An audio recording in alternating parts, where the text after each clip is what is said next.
All right, try again. So we've not had a chance in the class to talk a great deal about the concept of justice in a philosophical sense. And as you know, you're reading this big book here, Theory of Justice, John Rawls. You see my copies fairly tattered. I've looked at this book any number of times over the years. But I just want to give you a few preliminary comments that will hopefully assist you in the reading to understand what he's talking about. This first thing I want to lay on the table is that the question about justice is similar to the question about why have a state. So in The Dispossessed, in the novel, there's a fictional anarchist society. And in response to that, if you don't think anarchism is ideal, or at least not ideal for us, or not plausible, you have to at some point have an account of, well, why have a state? How can we justify having a state? Because we might think skeptically that the state is basically a bunch of people with guns who have figured out how to get control of the means of violence in society and lord it over everybody else. And that's what the state is. And the state can compel people to do things because they can arrest you, put you in prison, potentially execute you. Okay. And to answer that question, a traditional strategy by Western political theorists going back hundreds of years, which I think are called Thomas Hobbes, was to imagine the idea of a social contract. That is, imagine a society with no state, in which you had people who were free, equal, and independent. And the argument goes is a state like that, or society like that, with no actual state authority, would be prone to violence because people disagree all the time and are prideful and are jealous, and because there's conflict over material resources, there's conflict over intellectual resources, there's conflict over whether Larry Bird was better than Magic Johnson. Some of the things we saw on Do the Right Thing. People can blow up about just about anything. And so to prevent utter chaos and prevent life from being nasty, brutish, and short, it's in everyone's best interest to agree to have one entity control the reins of legitimate violence and establish social peace. And that will lead to the flourishing of all. And democratic theorists take it a step further and say, look, it's no good having a state if we can't hold the state accountable and make sure it's respecting the wishes of the community. And the way to do that, presumably, is through elections and other mechanisms of democratic control.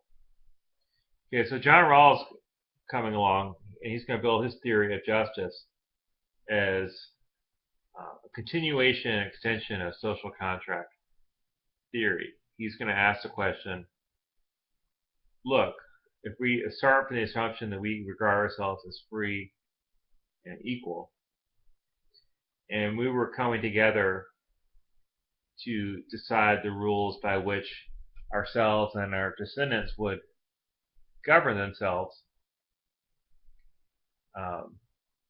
we would want to think very, very carefully about the rules and how to distribute the advantages of society. And whatever principles we came up with to govern those rules is what the principles of justice are. Okay. So basically, Rawls' idea is, let's look at a hypothetical social contract, see what people would choose in an initial situation that was itself fair, and then whatever they choose, that's what justice is. At least justice for us. Justice for people who think that people are basically equal and by nature free. Now, it's important to understand that a theory of justice for Rawls doesn't apply to absolutely everything. What he has in mind is the basic structure of society.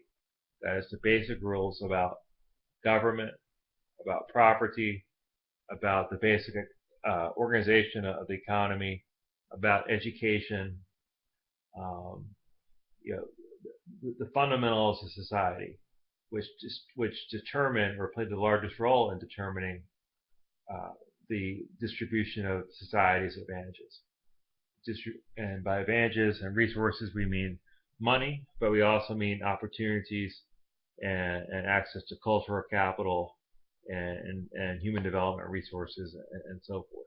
Okay, so it doesn't cover everything. It doesn't cover what the best way to organize, a hobby club would be. It doesn't. Uh, while it certainly touches on the family, it doesn't necessarily speak to every issue internal to family life, and it doesn't tell individuals necessarily how they should live their lives. So it's an important point that a theory of justice is not a theory of the perfect society necessarily. Okay, so you'll follow that as you get into it. But the last point I wanted to lay on the table is to help you understand a couple of the key ideas Rawls is wrestling against. And first is the skeptical position, which says that justice is just a name we give to justify whoever's in power.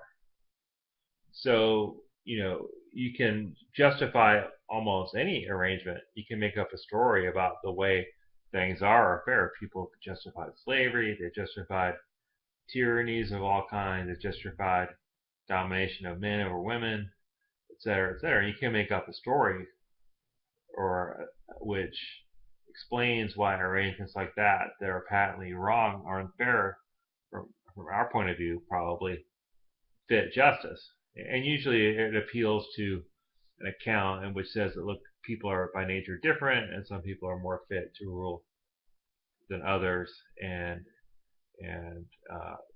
that's why it's okay to have these blatant hierarchies.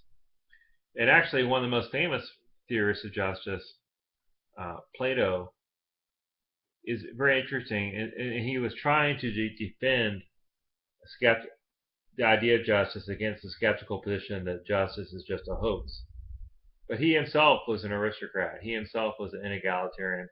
He thought some people were better than others. And his theory of justice he comes up with is that the best people with the best souls and the most wisdom and virtue should rule. But what makes it justice is that this rule is in the advantage of everybody. They don't rule for their own power or glory.